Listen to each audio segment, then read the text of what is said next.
Sebelumnya guys, kita mau ngucapin selamat Hari Raya Idul Fitri. Minal aizin wal faizin, mohon maaf lahir dan batin ya semuanya. Karena Pinap kemarin lagi liburan, jadi Pi minta maaf ya karena baru bisa ngelanjutin alur cerita teludaranya sekarang. Oke, kita langsung aja yuk masuk ke ceritanya.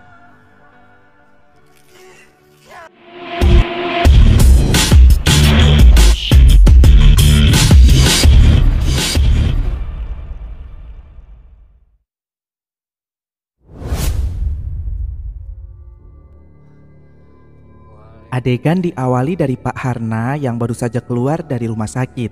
Bukannya pulang ke rumah, Pak Harna justru langsung mendatangi rumah Wulan malam-malam karena merasa akan ada mara bahaya yang menyerang mereka. Dan benar saja guys, gak berapa lama kemudian terdengar teriakan Wisnu yang mengerang kesakitan. Dan di bawah kulit Wisnu terlihat ada makhluk melata. Wisnu pun merasa sangat kesakitan hingga memuntahkan darah. Pak Asep membawa Pak Harna masuk, lalu meminta Eza membantunya mengangkat Wisnu ke atas ranjang. Dengan menggunakan jimat kerisnya, Pak Harna menyayat benjolan hingga keluarlah puluhan kelabang disertai darah hitam kental. Manis kayaknya. Anggap aja itu kecap guys. Pak Harna juga mengambil buhul yang tertanam di dalam kulit Wisnu.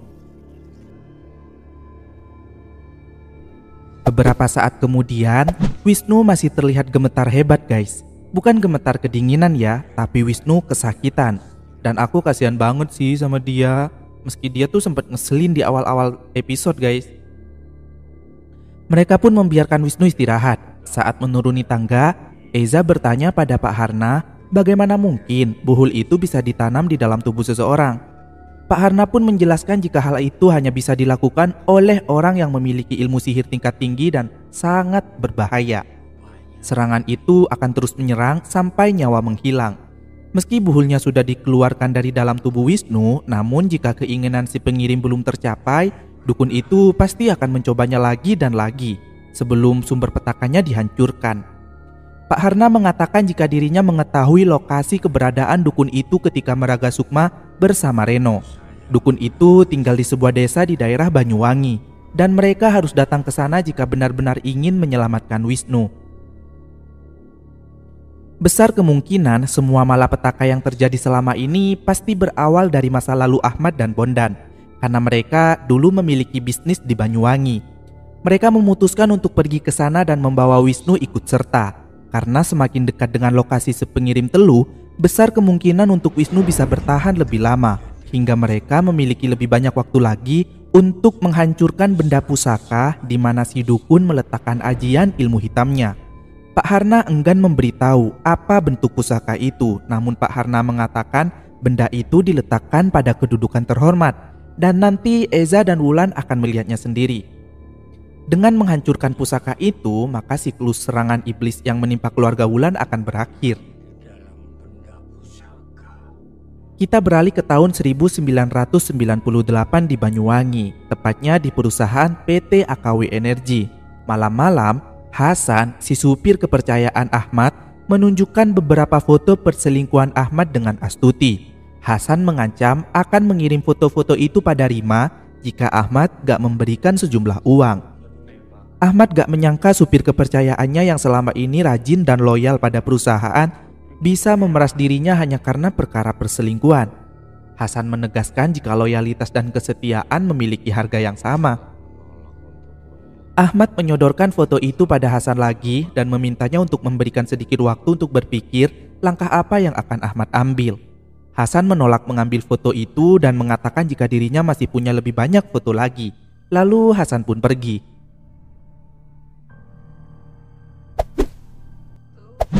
Keesokannya, sebelum berangkat ke Banyuwangi, Eza dan Wulan bertanya pada Atik yang masih berduka atas kematian Ridho, apa yang sudah terjadi masa itu. Atik berkata jika waktu itu bapaknya bersikeras ingin pergi ke Banyuwangi untuk mengobati penyakitnya yang gak kunjung sembuh. Tapi kejadian itu tiba-tiba saja terjadi begitu cepat. Atik memberikan nomor telepon dan alamat Pak Gatot yang merupakan teman bapaknya dan mungkin tahu segalanya. Atik pernah mencoba menelponnya, tapi Pak Gatot hanya bertanya apakah Ridho masih hidup, kemudian mematikan telepon.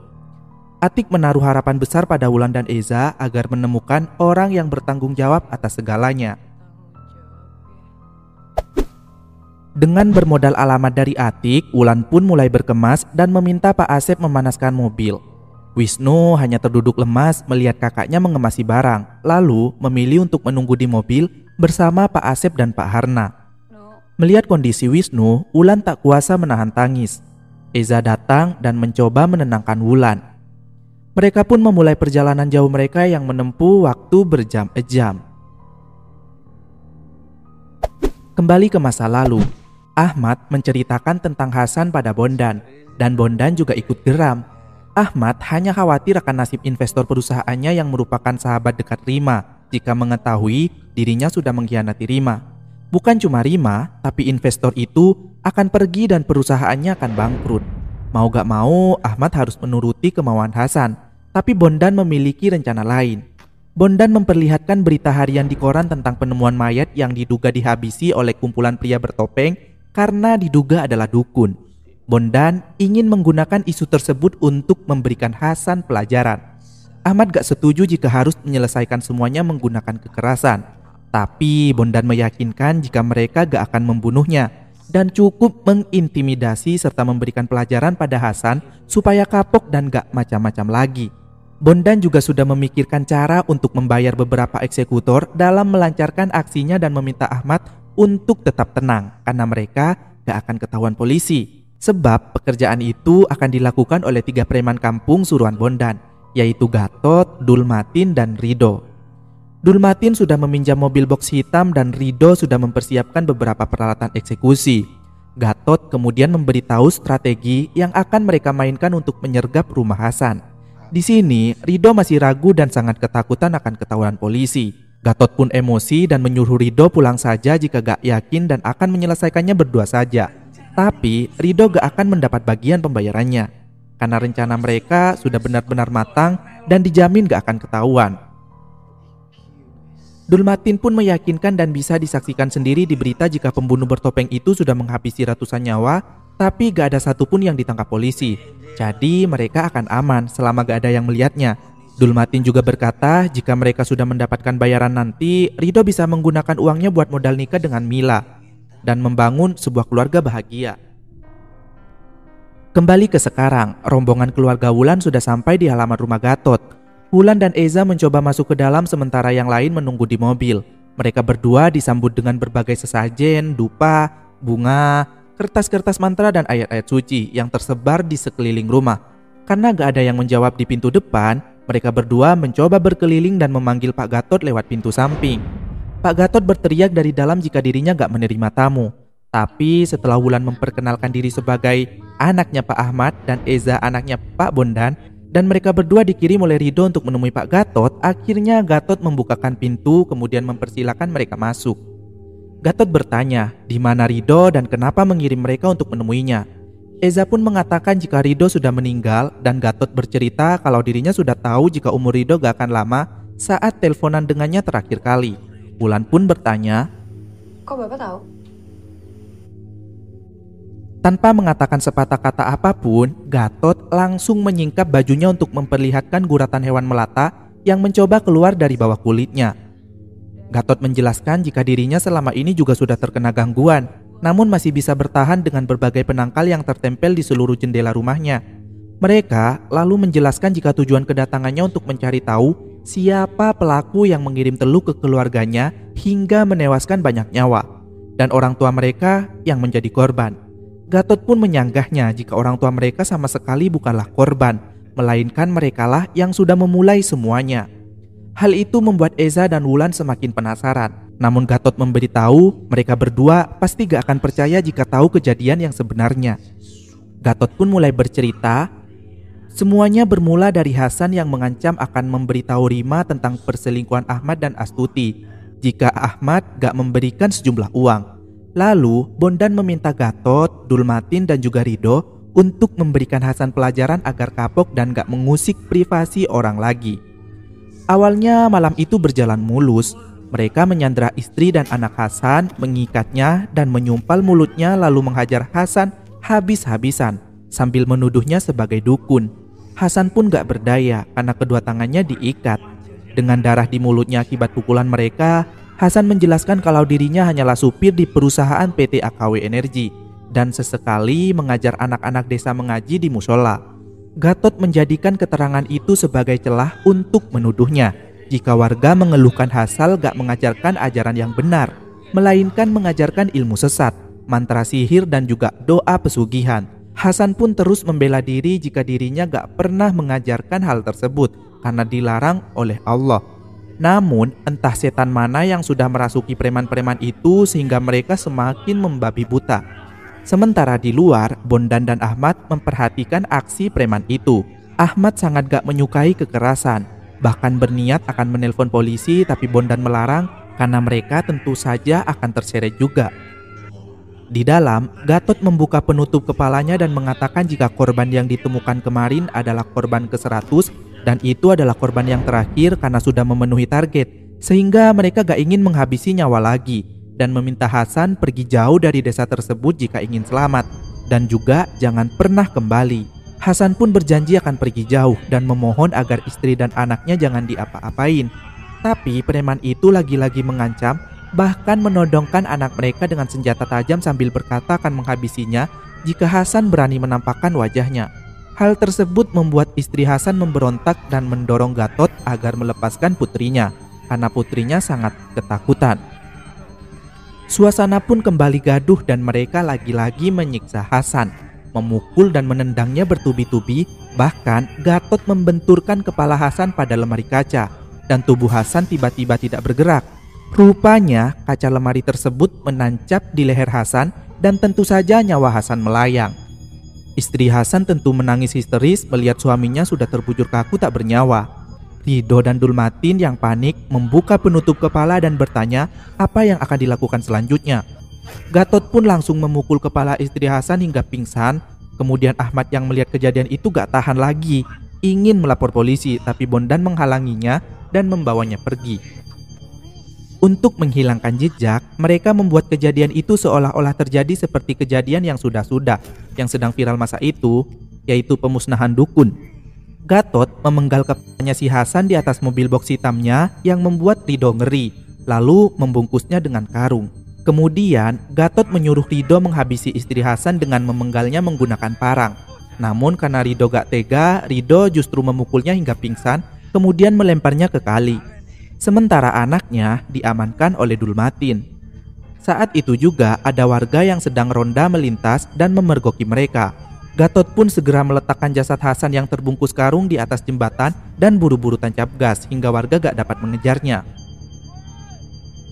Lalu sesampainya di markas, mereka membagi upah mereka.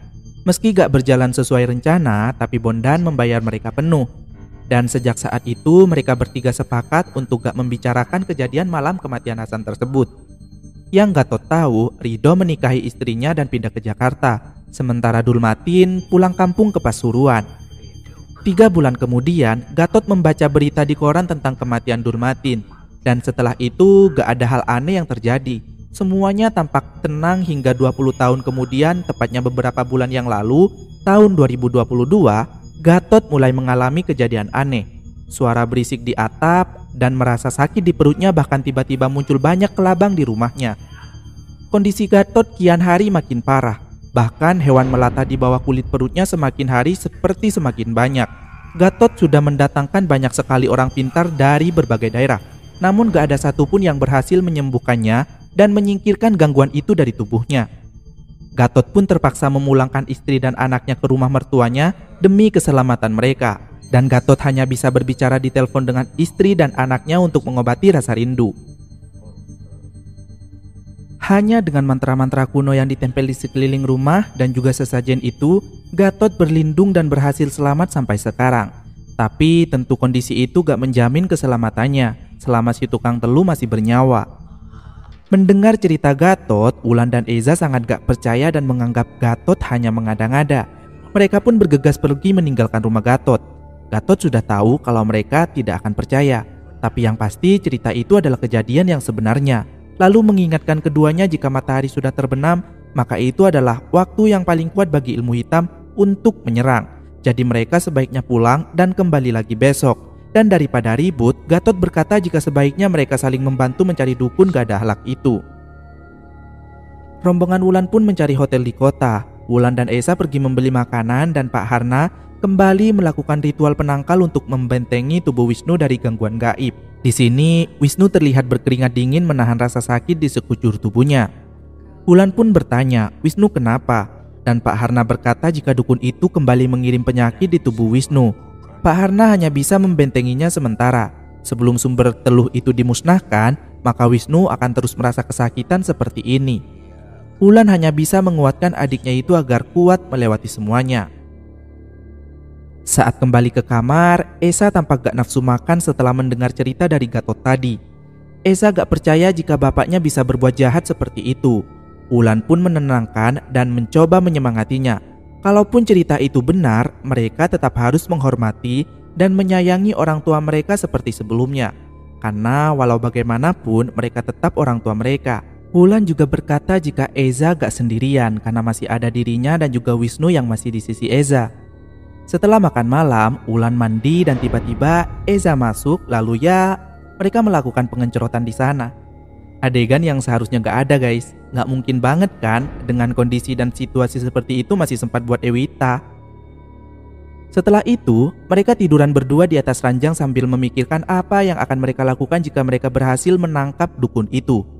Eza ingin si dukun harus menjelaskan kenapa dia begitu tega melakukan ini semua pada keluarganya. Sementara Wulan justru gak ingin tahu alasannya, tapi yang pasti dukun itu harus bertanggung jawab. Di rumah Gatot, Gatot mendengar suara anaknya yang bernama Ismi memanggil dan mengajaknya main di luar rumah. Setelah membuka pintu, Gatot melihat putrinya berdiri di halaman. Tanpa rasa curiga, Gatot langsung mendatanginya dan di sana juga ada istrinya yang mengajak Gatot ikut dengannya. Tapi tiba-tiba pintu rumah tertutup dengan sangat kencang hingga menyadarkan Gatot jika semua itu hanya jebakan ilusi si dukun. Istri dan anaknya langsung menghilang, kemudian perut Gatot terasa sangat sakit. Begitu membuka pintu untuk masuk, seseorang menusuknya dengan pisau berkali-kali, kemudian memukul kepalanya. Dan terlihatlah seorang wanita yang melakukan itu semua. Esok paginya saat rombongan Esa dan Wulan kembali ke rumah Gatot dan memanggilnya, Gatot gak nyaut sama sekali hingga mereka berdua terpaksa menerobos masuk dan Eza kesandung jasad Gatot. Ngerinya lagi kepalanya sudah pisah yang membuat keduanya ngeri lalu bersambung. Jadi penasaran kan siapa wanita yang menghabisi Gatot itu? Menurut kalian istri si Hasan atau malah anaknya guys? Karena kan kita gak tahu kabar anaknya. Yang pasti aku jadi ingat film remake-nya Ratu Ilmu Hitam sih, pas adegan Murni datang, yang bisa kalian tonton di pojok kanan atas ini. Oke, sampai ketemu minggu depan dan bye.